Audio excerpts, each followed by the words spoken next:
Gracias, Gustavo. Bueno, y nos vamos a Europa, porque afronta diferentes países con confinamientos, con nuevas medidas, con esta segunda ola, tercera ola. Andrés Malamud está desde Portugal para hablar con nosotros. Hola Andrés, María Julio Oliva te saluda. ¿Cómo te va? ¿Qué tal, María Julia? ¿Cómo estás? Bien, bueno, contanos el caso de Portugal, ¿no? 10.000 contagios diarios y un nuevo confinamiento. Se disparó.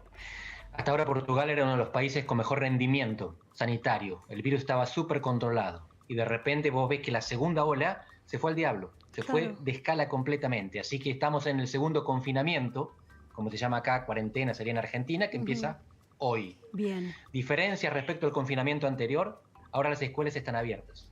Habían cerrado en marzo, se mantuvieron cerradas en abril, después se reabrieron para terminar el año académico, que acá acaba en junio. A partir de septiembre empieza el año académico en el hemisferio norte, y entonces la prioridad es mantener las escuelas abiertas. ¿Con qué Por eso se argumento? ¿Cómo trata de explica hacer el gobierno? telemático todo lo demás. ¿Qué explica el gobierno sobre esto, ¿no? Porque vos sabés, obviamente, que uno de los principales temas de discusión en la política en Argentina tiene que ver con el inicio de las clases. ¿Qué explica el gobierno de Portugal sobre que las escuelas sí tienen que estar abiertas y la sociedad tiene que estar confinada? Bueno, la respuesta que te voy a dar te va a sorprender, A pero ver. fue la lucha de la comunidad educativa la que mantuvo las escuelas abiertas. Los docentes y sus sindicatos con los padres y con los chicos. Qué Acá fue la bárbaro. comunidad educativa la que le exigió al gobierno que mantenga la presencialidad, Ujú. con protocolos, por supuesto, ¿Y cómo que son los son cumplidos en la manera en protocolos? que se puede.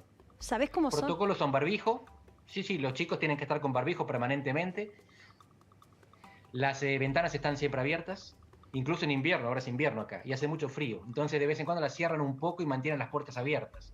Pero no hay, por ejemplo, burbujas, no hay turnos alternados, por lo menos en la mayor parte de las escuelas. Sería deseable que los hubiera, Ujú. que los chicos vinieran mitad y mitad, que no se juntaran todos, que hubiera confinamientos de vez en cuando, pero las cosas se van manejando como se pueden y no son siempre condiciones ideales, esto tiene que quedar claro. No es Claro, que la prosperidad y la riqueza les permite hacer lo que quieren porque tienen todos los recursos a mano. Lo que tienen es la voluntad, que totalmente. sorprendentemente viene de parte de los docentes y los gremios también. Sorprendentemente para los argentinos, ¿no? Porque sería como lo obvio, los docentes que dedican su vida a educar niños son los que más saben de las necesidades de los chicos. Pero bueno, en estos primeros 15 días de 2021, este ha sido uno de los temas recurrentes o títulos recurrentes en la Argentina todas las semanas, con idas y vueltas, aún con el propio ministro de Educación en el centro de la escena. Ahora vamos a seguir hablando un poquito sobre Europa, pero quiero que me digas cuál es tu mirada sobre lo que está pasando políticamente en la Argentina con este tema. Hay mucha incertidumbre en todo Occidente, e inclusive en algunos países de Oriente donde hasta ahora las cosas venían mejor controladas. Hasta ahora la gran diferencia en el mundo se dio entre Oriente, Asia-Pacífico, sobre todo Taiwán, Japón, Corea del Sur, Vietnam y la misma China, y Occidente, donde fuimos viendo que los mejores alumnos, entre ellos Argentina, después se tornan malos alumnos y viceversa. Algunos que Ujú. empiezan muy mal, después van corrigiendo. Es muy difícil saber cómo enfrentar esto y por lo tanto la incertidumbre está más que justificada. Y Ujú. por eso hay que tener cuidado, hay que tener estudio, hay que tomar reparos, pero mientras tanto hay que seguir viviendo. Claro, Y yo no soy especialista en educación, es bueno que esto sea consultado con los que saben, pero totalmente. hay experimentos naturales, hay estudios hechos sobre las consecuencias de perder días, semanas y años en la educación, que son cognitivas, que son emotivas, que son sociales y que tienen impacto también, por ejemplo, en la igualdad de género, porque sabemos que esto retiene más a las madres en sus casas y les Sí. dificulta más el trabajo, es decir, que es un retroceso civilizacional el que produce la falta de presencialidad, no solamente en los chicos, sino en toda la comunidad. Sí, sí, es toda la comunidad que no puede arrancar y bueno, no es que se puede elegir no vivir finalmente, ¿no? Cuando uno todavía tiene las fuerzas, por más que haya que afrontar todos estos cuidados, a nadie le gusta venir a trabajar y tener que pasar por todos los protocolos, tardar un buen rato hasta ingresar,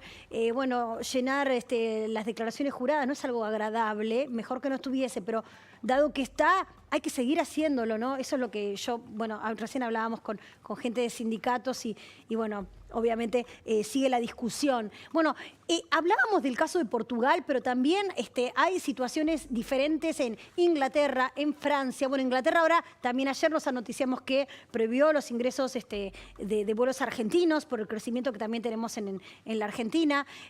Contame un poquito, ¿esto sería la segunda o la tercera ola en Europa? ¿Qué se dice al respecto? Hay confusión general. Ajá. No saben bien de qué se trata, no se sabe en ningún lado. Claro. Se discute si es la segunda o si es la tercera ola. Hay dos elementos que me parece que son evidentes a esta altura. Uno es la estacionalidad, con frío es peor, y el otro son las fiestas. Y por lo tanto, lo que estamos viendo en Argentina tiene que ver sobre todo con eso. Sí. Las fiestas fueron comunes para todo Occidente, Navidad y Año Nuevo. Y lo que hubo es brotes de contagios que tienen que ver con el hecho de habernos juntado. Uh-huh. En el hemisferio sur es menos grave que en el hemisferio norte, porque hay calor. Claro, pero acá hay Pero, sin calor embargo, lo que y... estamos viendo es que en este momento parece que las olas son coincidentes en los dos hemisferios. Claro, eso es lo raro, porque en Europa cuando cambió el clima cesaron los contagios. Y acá lo que pasa es que, claro, se combinó que cambió el clima con las fiestas, ¿no? Tal vez eso. Y con el año también... Así es, y un tercer factor sí. puede ser el relajamiento. Después de un año claro. de estar enclaustrado, la gente empieza a decir, bueno, no puedo seguir en esto todo el tiempo. Totalmente. Hay que seguir teniendo cuidado, la vacuna está cerca, pero esto no va a terminar mañana. Los que piensan que la vacuna es el principio del fin, se están equivocando y están equivocando a los demás. Falta muchísimo hasta que la vacuna empiece a tener efecto de inmunidad de rebaño.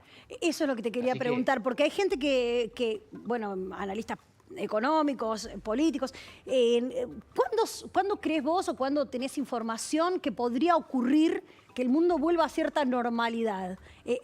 ¿A fin del 2021? ¿Cuándo? ¿Qué se habla? Ojalá lo supiera, pero no lo saben ni siquiera los que están fabricando las vacunas. Claro. Fíjate que se equivocan no solamente los jefes de gobierno, y el nuestro es un claro ejemplo, se equivocan también los laboratorios y las empresas que producen las vacunas, que te dan números que después no pueden cumplir, números de producción. Tantos millones en tal mes vamos a tener y después no los pueden tener. Sí, no los pueden distribuir y se les echan a perder porque se corta la cadena de frío. Hay muchos ejemplos de acá de incertidumbre, no es necesariamente imprevisión, es una hazaña de la humanidad que en un año hayamos logrado desarrollar tantas vacunas. Las vacunas llevan muchos años de desarrollo, pero estamos en el primer año de la pandemia. Sí. Y el cálculo es que 2021 todavía va a ser un año pandémico. Bien.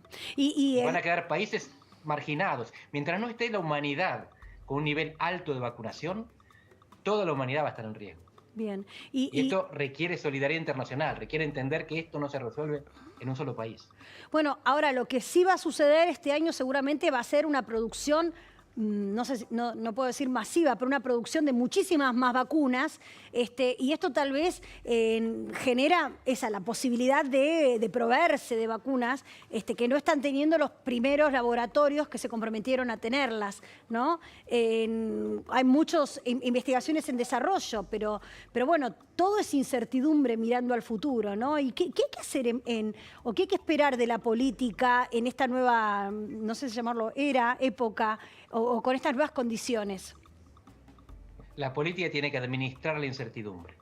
La ciencia, en principio, lo que hace es descartar cosas que son falsas. Sí. Y va avanzando sobre caminos más estrechos de lo que todavía no consideramos falso. La ciencia hizo proezas en este año, pero falta todavía mucho. No es solamente la ciencia, es también la técnica. Porque toda la producción tiene que ver con logística, infraestructura, distribución, y no solamente con los científicos en el laboratorio. La política lo que tiene que hacer es no engañar y no exagerar. No tiene que decir que ya tiene la solución y no tiene que hacernos morir de miedo. Porque en parte en Argentina es el miedo lo que hace que la gente no quiera volver a tareas presenciales, ni siquiera con protocolos. De lo que se trata es de administrar la incertidumbre para minimizar los riesgos. Claro. No se pueden eliminar. Claro. Tenemos que vivir con el bicho mientras el bicho esté. Tenemos que hacer todo lo posible para que tenga el menor impacto posible en nuestras vidas. Sí, aparte el impacto no es solamente no matarnos, claro, es no destruir la cabeza de los chicos. Sí, aparte lo que genera este tipo de medidas de posturas extremas tiene que ver también con la clandestinidad, porque por lo menos en la primera infancia en Argentina lo que surgen son tallercitos, pequeños jardines sin protocolos o con poca gente, pero que nadie controla. Entonces empiezan a correr, como pasa en muchos aspectos impuestos en la Argentina, otra manera de hacer las cosas que no está regulada por el Estado, porque el Estado tiene una visión tan idealista que nadie llega, ¿no? Y bueno, es realmente muy intrigante y complicado lo que nos depare este año que comienza. Andrés, te agradezco muchísimo por esta comunicación con La Nación Más. Muy amable, ¿eh? Muchísimas gracias por la llamada. Hasta luego. Bueno, seguimos con COVID, pero ahora volvemos a la temporada.